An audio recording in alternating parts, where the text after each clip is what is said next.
The rain hit the windshield like gunfire the night everything changed. She didn't wait for the driver. She didn't wait for permission. She threw open the door, ran around the car, and pulled the old man's frail body into her arms right there in the pouring rain. "Somebody call an ambulance," she screamed toward the house. "Now.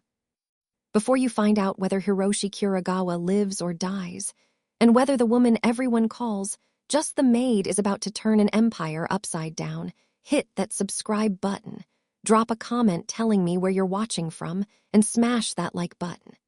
You will not want to miss where this story goes." 3 months earlier, Nia had landed in Tokyo with 2 suitcases and a heart full of hope. She'd left Atlanta, left her nursing career, left everything familiar. For a live-in caregiving position she'd almost turned down twice.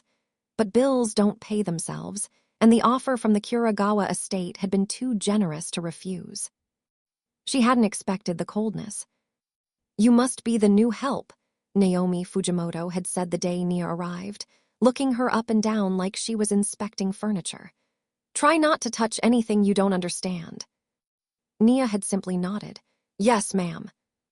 Daichi Kurogawa, the old man's grandson and heir apparent, hadn't even bothered to look up from his phone. "Whatever," he muttered when his grandfather introduced her. "Just keep him alive. That's literally the only job." The staff treated her the same way, invisible, replaceable, beneath notice. Nia swallowed the sting every single day. She made Hiroshi's tea exactly the way he liked it. She read to him in the evenings. She never once complained. "Why do you stay?" one of the younger maids had asked her one night in the kitchen. "They treat you like dirt." Nia had smiled softly, stirring a pot of soup. "Because kindness isn't about how people treat you. It's about who you decide to be." She had no idea those words would define the rest of her life. Now, kneeling in the rain with Hiroshi's limp body in her arms, all that kindness collapsed into raw instinct. She tilted his head back, checked his breathing, and began chest compressions the second she confirmed his heart had stopped.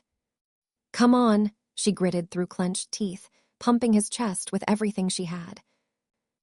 Daichi came running out of the house, phone still in his hand, face draining of color. What's happening? Is he?"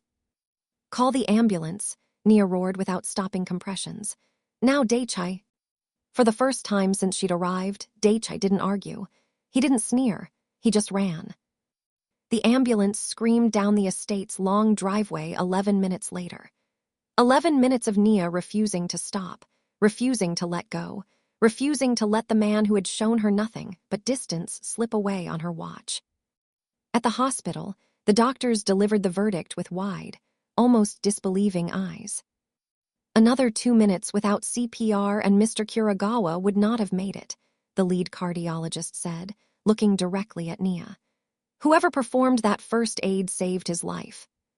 Naomi's mouth fell open. Daichi stared at Nia like he was seeing her for the very first time. Hiroshi never forgot it. Weeks later, once he'd recovered enough to sit up in his private study, he summoned Nia not to serve tea, but to sit with him. "Sit," he said, gesturing to the chair across from his desk. "Sir, I don't think that's appropriate." "Sit, Nia. That's an order from your employer if you need it framed that way." His eyes crinkled with the ghost of a smile. She sat. "Do you play chess?" he asked. "A little. My grandfather taught me." "Good, then let's play. And you'll tell me about Atlanta, and about why a nurse ended up cleaning up after an old man like me." Over the following weeks, something extraordinary began to bloom. Afternoon tea turned into hours of conversation. Chess games stretched late into the evening. Nia told him about the struggles of nursing school, about the nights she worked doubles just to afford rent, about the dream she'd buried to take this job instead. Hiroshi told her things he'd never told anyone, about the son he'd neglected building his empire, about the wife who died lonely because he was always one more deal away from coming home, about the crushing weight of regret that money could never buy back. "I built an empire," he told her one night, staring into his teacup, "and I lost everything that mattered while I was building it." "It's not too late," Nia said gently. You're still here, still breathing, still able to choose differently. He looked up at her, something like wonder in his tired eyes. You talk like someone who's never given up on anyone. I don't believe in giving up on people, sir. Not even the ones who have given up on themselves. Their bond deepened into something neither of them had words for, not employer and employee, not even friends. Something closer to family. A grandfather and the granddaughter he'd never had. And Daichi noticed.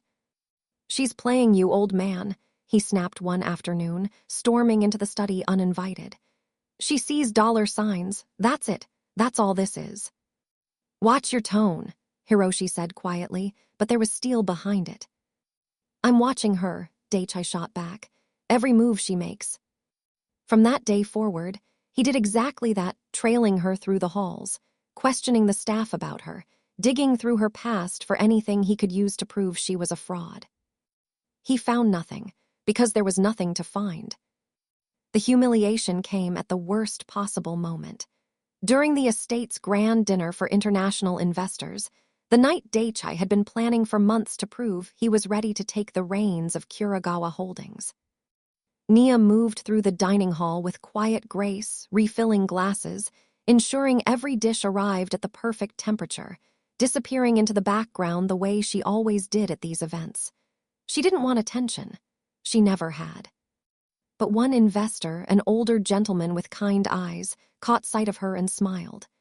Mr. Kurogawa, he said to Daichi, gesturing toward Nia, is this beautiful young woman your fiancée? You two would make quite a match. The table went silent. Forks paused midair. Daichi let out a sharp, cold laugh that cut through the room like a blade. Her, she's just the maid. Laughter rippled around the table, polite, cruel, unmistakable. Nia felt her face burn. She lowered her eyes and continued pouring the wine, her hands steady even as her chest tightened with humiliation. She said nothing. She simply endured it, the way she'd endured everything else. Across the room, Hiroshi watched the entire exchange, his jaw clenched so tight it ached. That night, long after the guests had gone, he knocked softly on the door of her small room. Sir, is everything all right? Nia asked, opening the door, surprised to see him standing there. No, Hiroshi said. Nothing is all right. I owe you an apology on behalf of my family. What happened tonight was disgraceful. Nia offered him a small, tired smile. It's all right, sir. Not everyone measures a person's worth the same way. Her quiet dignity nearly broke him. He returned to his room that night and didn't sleep. Instead, he picked up the phone and called his lawyer. Taro, he said, his voice firm despite the hour, I need you to rewrite my will. Tonight, it's time. If you're feeling the tension building, trust me, it only gets bigger from here. Make sure you're subscribed so you don't miss a single twist. And drop a comment right now. Do you think Daichi deserves redemption, or should he pay for every cruel word? I want to hear your take. In the months that followed, Hiroshi watched his grandson's arrogance calcify into something uglier. Naomi pushed relentlessly for Hiroshi to be moved into a private medical facility. For his own good, she insisted, though everyone with eyes could see it was about control, about access to the fortune, about clearing obstacles. Hiroshi saw through every word of it. He said nothing. He simply watched and waited. Nia, through it all, asked for nothing. No raise, no gifts, no recognition. She simply kept showing up, kept caring for him with the same unwavering compassion she'd shown from day one. One evening, as autumn leaves scattered across the estate gardens, Hiroshi asked her the question that would decide everything. Nia, he said, his voice soft but deliberate, if you suddenly became one of the richest people in Japan, what would you do? She didn't hesitate, not even for a second. I'd build hospitals, she said, where children are never turned away because their parents can't afford treatment. No child should lose their life because they were born poor, not while I have the power to stop it. Hiroshi smiled, the first truly peaceful smile she'd seen on him in months. He had found the one worthy of carrying his legacy. He passed away quietly 3 weeks later, in his sleep, with Nia at his bedside holding his hand. The funeral drew Tokyo's most powerful business leaders, all dressed in black, all murmuring condolences that rang hollow against the marble halls of the Kurogawa estate. Daichi stood tall at the front, chin lifted, already rehearsing his acceptance speech in his mind. Naomi dabbed at dry eyes with a handkerchief, her grief as manufactured as her sympathy. Then Taro Sakamoto, the family lawyer, stepped forward with the will in hand. "The mansion," he read, his voice steady, "is left to Nia Carter." A murmur rippled through the crowd.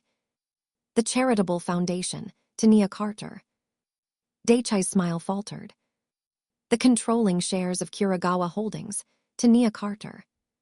The room erupted. Gasps, whispers. Naomi's handkerchief fell from her hand as her mouth dropped open in disbelief.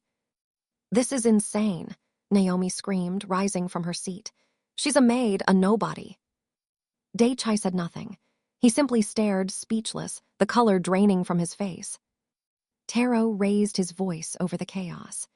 "Mr. Hiroshi Kurogawa believed true wealth belongs to those who dedicate their lives to protecting others, not themselves."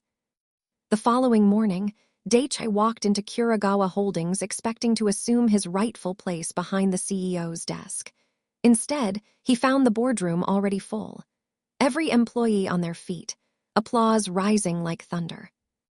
Nia walked in, dressed simply but standing taller than he'd ever seen her stand, and was formally introduced as the new chairwoman of Kurogawa Holdings. The woman he'd once dismissed with a laugh, just the maid, was now the most powerful person in the entire company. And for the first time in his life, Daichi Kurogawa answered to her. What happened next surprised absolutely everyone, including Daichi himself. Nia didn't fire him. She didn't humiliate him the way he'd humiliated her. Instead, she called him into her office, sat him down, and said, "I'm giving you a real job, one you'll have to earn. Prove to me and to yourself that you can be more than the man you were." "Why?" he asked, genuinely stunned. "After everything I said to you, everything I put you through." "Because everyone deserves the chance to change," Nia said simply. "I'd rather lead with compassion than pride.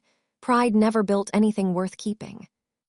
Over the following months, Daichi watched her transform the company from the inside out. Wages rose. Scholarship programs launched for underprivileged students across Japan. Hospitals broke ground in 3 cities, and then in the United States as well, fulfilling the promise she'd made to a dying old man. Slowly, something shifted in Daichi. Respect crept in where arrogance once lived. Respect turned into admiration. And admiration, quietly, dangerously, began turning into something that looked a lot like love. But Naomi wasn't finished. Furious at losing everything, she conspired with a group of rival executives determined to tear Nia's leadership apart from the inside. Confidential documents leaked to the press. Fabricated scandals splashed across headlines overnight. Board members were quietly bribed, one by one, until the future of Kurogawa Holdings hung by a single thread. "We're going to lose everything," one board member warned Nia during an emergency meeting, panic evident in his voice. "The shareholders are calling for your resignation." Nia's expression didn't waver. "Then we fight, not with lies, with truth." This time, Daichi made his choice. "I'm with you," he said, standing beside her instead of against her for the first time in his life. "Whatever it takes, we expose this together." Working side by side through sleepless nights, they traced the leaks back to their source, uncovered the falsified documents, and exposed the entire conspiracy in a single, devastating press conference that left the room in stunned silence. Naomi was arrested for corporate fraud and conspiracy on live television, her carefully built image collapsing in real time. Justice, finally, was served. Months later, Kurogawa Holdings stood stronger than it had ever been, not just profitable, but respected, admired for its compassion as much as its success. Daichi approached Nia one final time, not as the arrogant heir who'd once mocked her in front of a room full of strangers, not as a billionaire used to getting whatever he wanted, but as a man who had finally, painfully, learned humility. "I'm sorry," he said, his voice breaking slightly, For every cruel word, for every moment I made you feel small. You didn't deserve any of it." Nia looked at him for a long moment. She didn't forgive him immediately. Some wounds need time, not just words. "Show me," she said quietly. "Not with apologies, with who you become from here." And so he did. Month after month, consistency where there had once been cruelty. Trust slowly began to return. Friendship blossomed in its place. And eventually, love grew between them. Not because of wealth, not because of power, but because Daichi had finally become the kind of man his grandfather had always hoped he would be. Their story became the greatest legacy Hiroshi Kurogawa ever left behind, proof that kindness, even when mocked and dismissed, can quietly rewrite the entire future. If this story moved you, make sure you're subscribed for more, drop a comment below, and let me know which moment hit you the hardest. And if you haven't already, hit that like button before you go.